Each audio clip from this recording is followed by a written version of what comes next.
educating and really making people, assisting them and making a good buying decision, to me, is the best way to sell. That way you're not really selling anything. You're giving facts. I don't want to feel like I'm manipulating somebody into buying something that they don't want to buy. I want to help them make a decision that they feel good about. Because when they do, then they're going to tell all the friends and say, dude, you got to go see Rob over at the jewelry store, man. He'll show you all the stuff. He'll teach you how to make that right buying decision.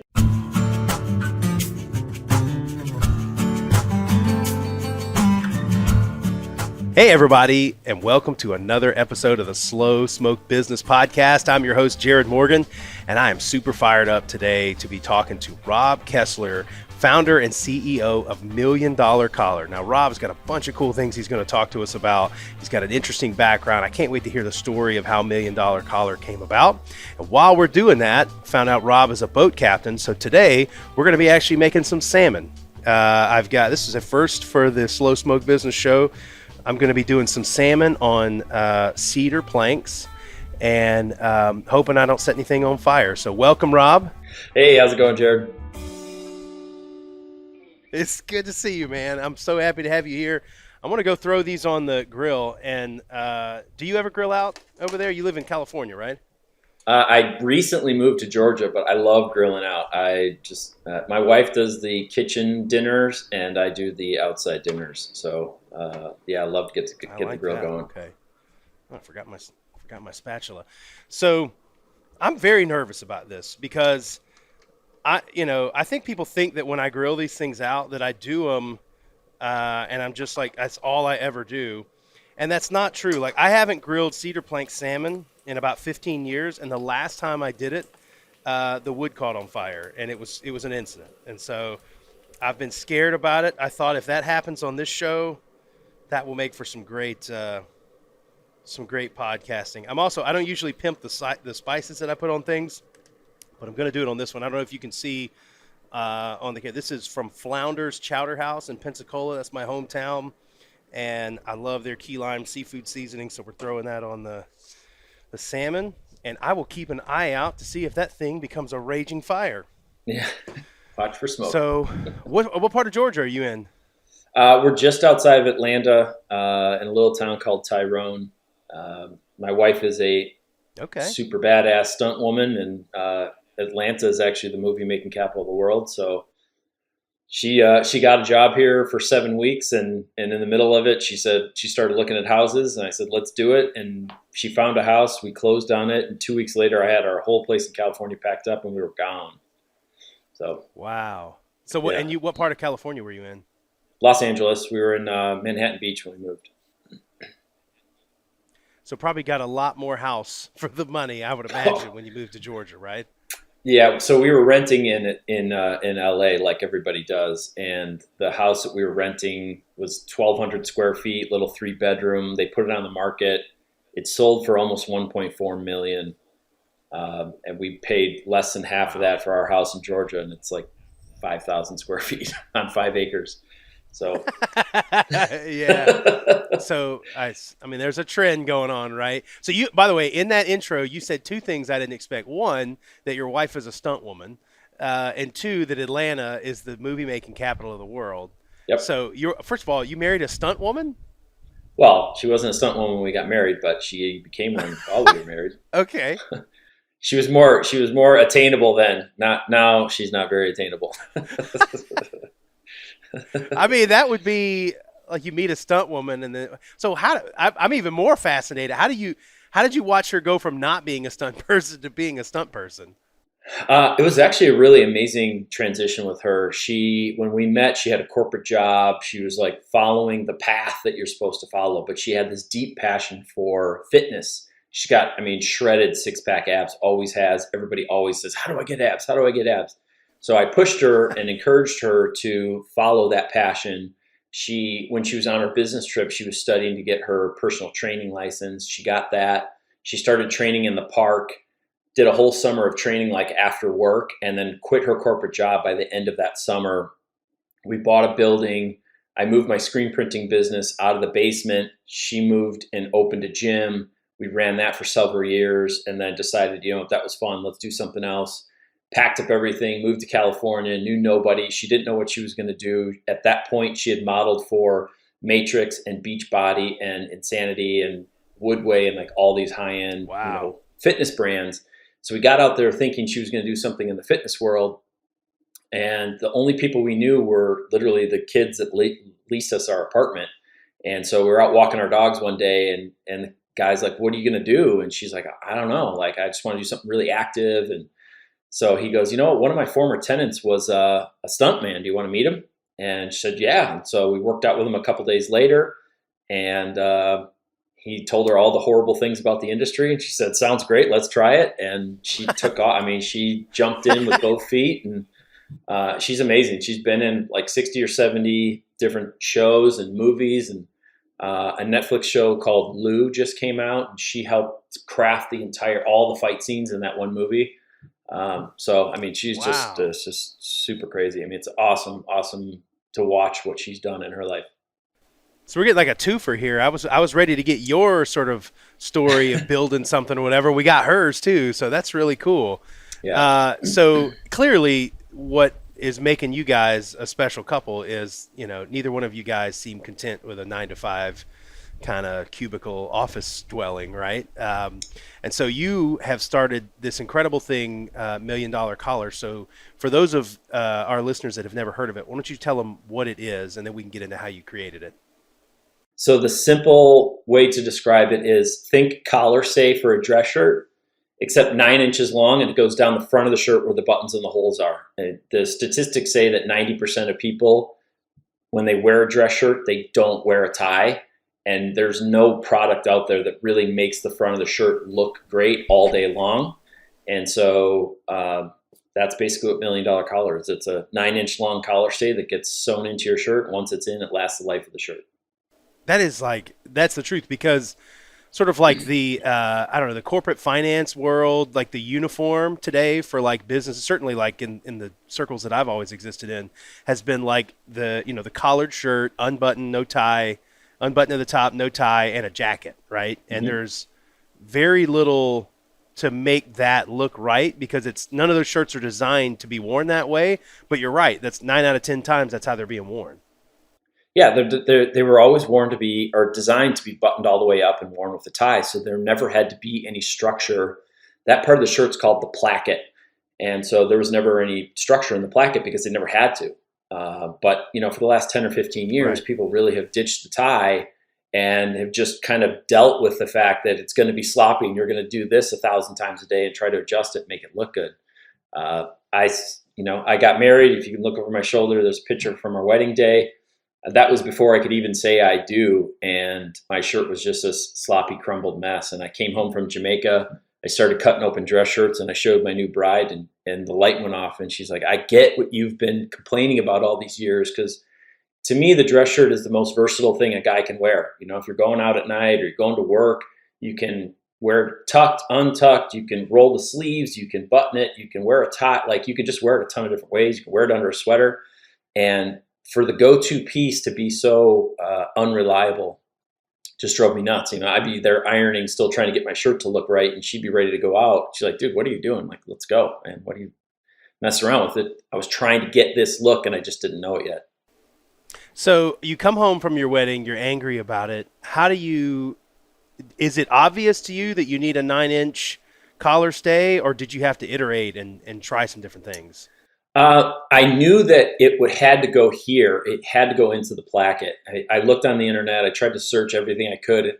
There was always these just kitschy collar stays that were trying to perform what I thought. Like, well, the problem is here. The problem isn't up here. Collar stays were invented in 1888. That's not the issue. The issue is there's no structure here. So the first shirt I cut open, I just shoved a piece of cardboard down here to get past about the second or third button. And I didn't even sew it back together because I didn't know how to sew at that point. So I used some cardboard, shoved it in, showed her, and she was like, dude, that's it. And so I went from cardboard to mini blinds and milk cartons. And we had these flexible cutting boards in our house. So I tried that. So I kept looking for all these plastic type materials. And as I was developing the process, I originally thought we were going to sell our own shirt. So we did a Kickstarter. We're like, oh, we're going to make our own shirt. We didn't get funded But unequivocally, the feedback is, why are you trying to compete with every other brand? And why can't I upgrade the shirts I already own? So the design I thought was going to be the design, I had to totally scrap and change to make it into a universal fit. And then that's what took almost 3 years, was because I knew it was going to go into the shirt. It had to last forever. It had to handle the heat of dry cleaning. It took forever to develop that material that it is today.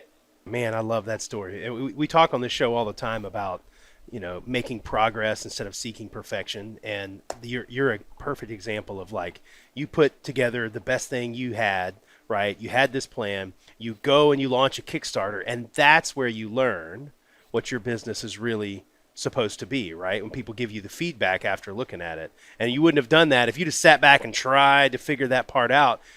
Who knows if you'd ever actually launched the business, right? I'm one to just kind of keep moving forward. I was trying to do a shorter one because I was trying to save money, and it just kept giving this like Travolta, 1970s splay, and I was like, no, it's got to be longer. And I finally, like, my buddy just finally kind of hit me over the side of the head and said, dude, this has got to be longer if this is going to work, because this isn't working. And it's trying to save whatever, a couple pennies just to get more product out of each roll of material. And so, it sometimes takes somebody from the outside to say, dude, get out of the way, and you got to listen to that feedback. So it's much better now. Now you guys do have some shirts now, right? So we've gone like full board. We've been selling online for the last 6 years. We've sold almost 500,000 units in 127 countries. And it's all been this aftermarket sewn in, version. And so people kept saying, well, I want this, or I want that, or I want this. And so once we got established in selling, I have a wholesale account. And so I can get you Calvin Klein, Ralph Lauren, Van Heusen. So we have all these brands that we buy, we upgrade, and then we sell with $1 Million Collar already installed. We have a mail-in service where you can mail us 5 shirts. We'll upgrade them and send them back to you. And then we're just finally launching our own dress shirt. I didn't know that. That's a great idea. Yeah. I never got it because, look, I'll send you the 5 or 10 sets, and there's 100,000 tailors and 40,000 dry cleaners in the U.S. So there's somebody, a stone's throw from your house. Why would you want to mail them all the way to me? But people do it. So, every order comes with instructions. It's insanely easy to do. We're in 650 dry cleaners and tailors as it is. But if you want to mail it in, we'll take care of it. We'll do it for you. Well, I think it's smart because you're sort of meeting your customers where they are, right? If they want it already in a shirt, you can tell them that. If they want it to go upgrade the shirts they already have, you can do that, or they can send it to you. I think that's smart, but you didn't start there. How did you get the feedback from people to know that you needed to try to give these other options? People are pretty vocal online these days. And so, sometimes you got to weed out the knuckleheads, but at the end of the day, there's always should be some good feedback in there some way or somehow. And I'm always, because I know that this sewing in step is kind of a pain and people don't typically want to do it. I mean, the US just doesn't alter their clothes the way that the rest of the world does. If you go to Europe, I mean, nobody buys off the rack and just wears it. They buy it, they tailor it, everything fits perfect.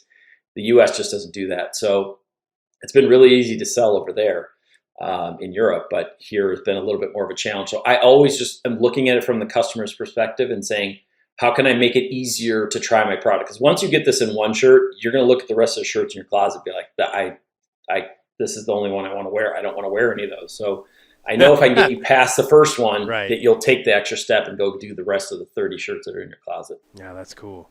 So you've walked us through how you actually kind of figured out the product. How did you did the Kickstarter, and then how did you start building a following? How do you go? How you said 500,000 of these. Like, how do you get to 500,000 sales when you're not some giant corporation with a big ad budget or whatever? How did you get that many followers and move that many items? One at a time, baby. When we first came out, we knew that the product was very demonstrable. Like, you have to see it to understand what it is. So we went right to the biggest YouTube fashion influencers, sent them product, and got them to review it. And so them with their followings, I mean, we set out and it took off pretty quick because, people trusted them. That's why they follow them. So that was how we kind of got started. And then it was all followed up with Facebook ads and email marketing, which I can tell you that we're not great at all of that stuff. And we still have managed to get to this point. So as we launch our new shirt, which is amazing, I think that's just going to take it to the next level and build this brand. I mean, we've gone out and tried to license this to every major brand out there, and we hear the craziest feedback from them. And finally, after hearing no 1,000 times, I just said, screw it, let's just make our own shirt and prove that this technology is enough to differentiate and build a brand around. So we're making our own shirts now and get ready to launch those. That's really interesting. So the larger ones are not, sometimes you got to be, when something's different, sometimes you got to be hit in the face with how valuable something is to really break out of your paradigm and do something if you're an established player. But you're selling these strictly online now, right? Yeah, everything's right online. I mean, look, these guys they're releasing stretch collars. Like, who cares about a stretch collar? 90% of people aren't wearing ties. Like, that's how slow they are. They're like, oh, we got the stretch collar. This is awesome. I'm like, you guys are dumb. Like, just pay attention to the market. But they're slow to move. Yeah, I mean, that's great if you're wearing a tie. But, yeah, you're right. I mean, yeah, the business world now, like I said, is the button-down shirt with an open collar, right? So, all right, I have a button-up shirt question for you. What button is the appropriate button to unbutton down to on the chest? Like, what's your philosophy on? Obviously, top button is out. Next button is likely out. It looks like there. How far down do you go? I'm a 2-button guy. To me, I feel like only doing one button is a little stuffy. I don't want to categorize anybody, but I feel like accountant-y, it's a little stuffy with just the Sure. one. Well, I don't think we have a lot of accountants that listen to the show. So to me, it's a 2-button thing. And another nice thing about $1 Million Collar is it doesn't allow it to really go way open like you're at a nightclub. Like it still keeps between the second and third button together pretty good. So there's my button. I mean, it's almost just opening right there, but it's got that structure, so it keeps it up. And I'll tell you, when you throw a jacket on, that collar just gets eaten up by the lapel of the jacket, and you're constantly pulling. With $1 Million Collar, it just doesn't do that. You can wear a jacket all day. I mean, it's amazing. That's really cool. Let's check the salmon. Make sure I haven't started a fire yet. Okay, so far so good. That looks pretty good, actually. This might turn out to be something. So, what's next for you? What's the vision for $1 Million Collar? 5-10 years down the road. So beyond us launching our own shirt, which is called Go Tieless, it's the first shirt designed to be worn tieless. So nice, easy name, easy to remember. That's cool. Like I said before, I had a screen printing business. So I think about, well, instead of selling a customer one shirt, I'd love to sell them 50 shirts or 500 shirts. And so our factory can digitally print any logo or any design onto the fabric, and then we cut and sew those pieces and assemble the shirt. So one of the really cool, totally different things that we're doing with Go Tieless Custom is we can take your company's logo and build it into the shirt. Now there's a 50 shirt minimum because these are made in Turkey and they got to set up the whole line to, print the fabric and do all that. But any color, any size combination, any body color of shirt, and we can give you the most custom. We call it the classiest logoed shirt on earth, because instead of that old school traditional, left chest trade show shirt, you got this really classy, subtle logo shirt that's got, the logo just kind of on the cuffs and in the collar band, and it is freaking awesome. So extra small to 3XL and really slim cool. And standard. So just about every size is covered, and it's going to be your favorite shirt. Your work shirt's going to be your new favorite shirt. Okay, that's a big statement. So what did you do before you got into this? What was your background? So I've sold houses, cars, and diamonds. So the three biggest things that most people purchase in their life, I did sales in. I had a screen printing business. I've had my real estate license for 19 years. Um, Started cutting grass when I was, 10 years old or whatever. And just, I, I got a lot of family members that are entrepreneurs and have their own businesses. And it's just kind of always where I felt most comfortable.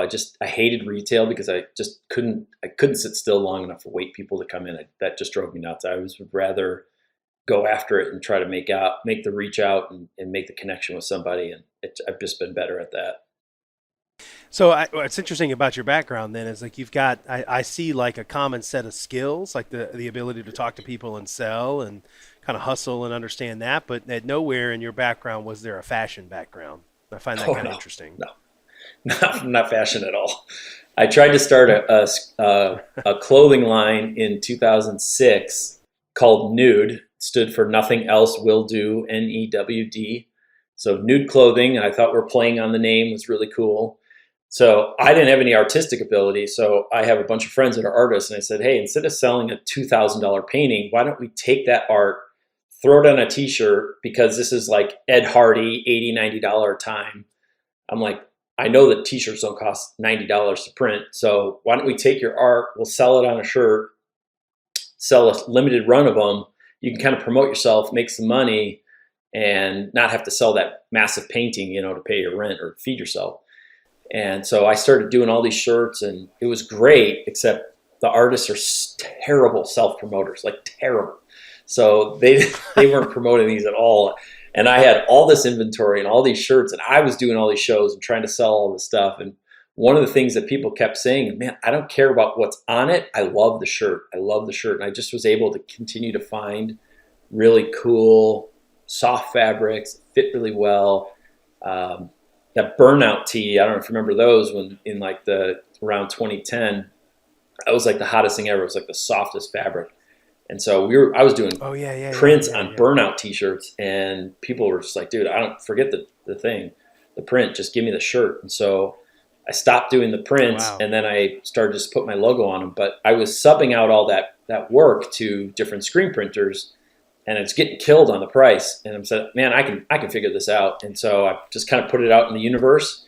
And I sponsored a radio show. It was their 1 year anniversary. And I was telling this guy, I'm like, yeah, I want to learn how to screen print, blah, blah, blah. And he goes, oh, one of the guys in the band that's playing tonight, he's talking about buying screen printing equipment. So I met this guy 2 weeks later. We bought all the equipment together. He taught me how to screen print, and I built $1 million screen printing business off of that.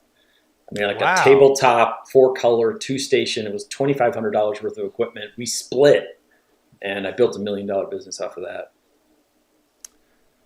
Well, so it feels like you're oversimplifying that. Building $1 million business off of a screen printing thing. I mean, you've got to hustle quite a bit to get there. I did hustle, but yeah, it's simple stuff, man. Like think about if you've ever ordered shirts, they bundle 12 of them together and you grab one and then there's this huge pile and a mess. I individually folded every single shirt by size. So when you took them out, you had small, medium, large. It was easy to hand them out. I cut out every label of every shirt and screen printed my own label in. So every single shirt became a branding and a marketing piece. And so I was able, everybody knew where that shirt came from. It didn't have a Gildan tag in it. It had my tag in it. And then, we just did little stuff like that. And I never, ever, ever missed a deadline. I remember doing a bunch of shirts for a friend for a leukemia walk. And the walk was the next day. And I'm in the middle of screen printing at night at my house. And I'm looking down, I'm like, God, this word leukemia is such a weird word. I don't think this is right. And I had done the artwork.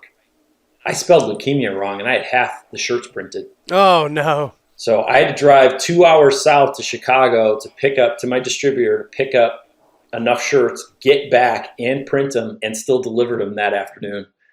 I just never, I heard so many horror stories of people like, oh yeah, the shirts just weren't done. It's like, what do you mean they just weren't done? My event's today. It's not like I can get them tomorrow. So I just made sure I would never, ever, ever miss a deadline. Yeah, that kind of discipline pays off because it's just not common. Unfortunately, there's a lot of people that will accept, well, it just didn't kind of work out. And particularly like I've dealt with a lot of people. We moved a year or two ago, and just contractors and things like that, man. Like that mentality permeates a lot of different industries. And I think people wonder why why their businesses get held back, is because you can't be relied on for those kinds of things, that people eventually move on. They rely on the people, or they go to the people that they know they can rely on. And that's something that I think is lost on a lot of entrepreneurs that are starting a business. If you can just be, regardless of what your business is, if you can just be something that someone can depend on, they know that when you say you're going to do it, you're going to do it, and you're going to do it when you said you were going to do it. And then if it costs more or whatever, you're honest about it. That stuff adds up. And eventually, people like to deal with people they can trust and that they like. And when you create a following like that on personality, I mean, clearly you've got a great personality, so I can see why people would kind of gravitate towards you when you're in a business. But coming through for people like that, people remember, and that's how you can kind of build a following. I just think it's so much easier to over deliver what you're giving than to try to have to find a new customer all the time. I mean, one of my main niches in my screen printing business ended up being little bars. You go into a bar and they have their logo on a shirt and it's like $20. And I would go to these bars, and I was friends with a lot of bar owners, and was like, that's drinking money. Why would you try to charge $20 for a marketing piece? Why don't you charge $5 for that shirt? I'll sell it to you for $6 or $7. You might lose $1 or $2, but that guy's got $15 more to spend on beer that you're making 9 times your money on. And you got someone running around with your t-shirt. Oh. And so I had this little bar called the Monkey Bar in Milwaukee, Wisconsin. I think they went through 3,000 shirts a year, just through the bar. So when it was Packer season, they were green and gold. When it was Brewer season, they were blue and gold. When it was the Badgers, we did red and white. And I mean, every season, every holiday, they had something going on with their colors. And it was like, there's this limited run of this, color combination that you can get. And it was just their logo with this little monkey head and whatever color we were doing. I mean, it was like the simplest thing, but people would be driving around town and you would see these Monkey Bar shirts everywhere. And it was like a 1,500 square foot bar. That's something. Yeah, people forget that. So if you have an opportunity to speak to somebody who's getting ready to start a business and they're afraid to get started or they're not sure what to expect, what kind of advice do you give somebody that's getting ready to start a business? Number one, be passionate about it, because those times when it's challenging, which it's going to be challenging a lot, is the times that you're going to be ready to throw in the towel because it just doesn't mean that much to you to succeed. So everything that we've done, and the things like our boat business grew insanely fast because we were deeply passionate about boating and customer service, and it just word spread really quick. So I feel like the passion side is really helpful. You also need to find, what differentiates you. Like I said, in our boating business, or even in $1 Million Collar, everybody was working on a collar thing because this was harder. And I said, but this is where the solution is. And so I will look at what the whole market is doing and say, if they're all going this way, there's got to be something right over here that's different enough that I can stand out. And so I always look for a little bit of a niche that's different than what everybody else is doing. Yeah, one thing I've noticed about your stories that you've been sharing with me, you have a knack for also understanding your customer and understanding what they need. So the examples that you've given, like understanding that some of your customers in $1 Million Collar want to mail you a shirt and just have you do it for them. Some people just want it in the shirt. When you were in the screen printing business, understanding that these bars, make more money off of beer than they do off of a shirt, and understanding that that's a hard thing to teach, but I mean, you just shared a couple of stories, how effective that is as a business when you really understand what your customer is thinking about and what's important to them and the problems that they're trying to solve, and weave your business into that solution. Yeah, I think I get that from my dad. He's in the jewelry industry. He started out with probably what he says is the smallest jewelry store in southeastern Wisconsin. He tried to be everything to everybody with crystal and colored stones and all this stuff. He actually went to see Tony Robbins in 1991, and he was ready to hand over his business. He was so frustrated that it wasn't growing that he was ready to give up. And he went to Tony Robbins and he got super inspired. And he said, just be good at one thing. And my dad focused on diamonds and diamond engagement rings because people get engaged every single day. No matter how good or bad the economy is, people get engaged every single day. And then he looked at himself and he said, how do I like to buy? I hate negotiating. So he never had a sale again since 1991 in the jewelry industry, which is unheard of. And he put in the best warranty in the industry. Everybody says it's a lifetime warranty, except you got to come in every 6 months, otherwise it voids the warranties. He got rid of that. And so he looked at how he likes to shop, and that really passed on to me. And let me tell you, when you're 22 years old, trying to sell a $7,000 engagement ring to somebody who's 40, you got to really understand who that person is sitting across the counter, even if your name is on the sign. It was difficult to really mature myself enough to sit with somebody and sell them a $5,000, $7,000, $10,000 engagement ring when you're 21, 22 years old, just thinking about going out that night and hanging out with your friends. But from that, I was able to always kind of look at the customer's perspective, because I watched my dad grow from the smallest to one of the largest independent jewelers in the country. Do you have any sales tips too? Because that's something I talk to people all the time about. If you're going to get in and be an entrepreneur or start a business, you better learn how to sell, because that is the number one reason why businesses go out of business, is because they don't have enough money or they didn't sell enough stuff, right? Most of the other problems you can recover from, but eventually you can't recover from that one. So how do you, if you could explain to somebody how to sell, right, and do it in a way that's successful and useful, how would you tell somebody to do that? I like to stick with facts. I like to go back to the jewelry stuff. Everybody thinks it's this commodity and that every diamond is the same. And what the fact of the matter is diamonds sparkle because light enters the top and exits the top. And so the cut is the most important thing. And that's what my dad focused on in that industry. And so when you really sit down and you can educate the buyer as to why this diamond, that's 1 carat, that's an SI1 and a J in color, is $3,000 at this store, but it's $2,000 at that store. What's the difference? And so educating and really making people, assisting them in making a good buying decision, to me, is the best way to sell. That way you're not really selling anything. You're giving facts.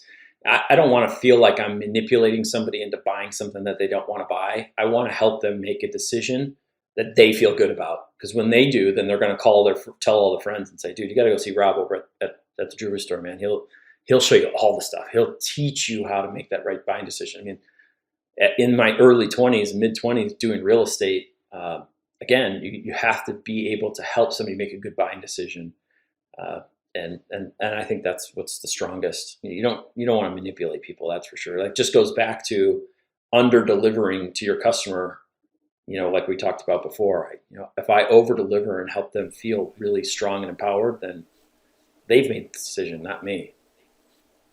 For sure. So let's see you in action really quick. So I want you to make a pitch for somebody who's listening to this show and go, I don't need that collar thing. My collars are just fine. Why do they need to go get $1 million collar? The biggest feedback I hear is confidence. I think that's something that is lacking in a lot of people. When you put on a new piece of clothes or a new suit or a new pair of shoes, you just stand a little taller. You feel a little bit more confident.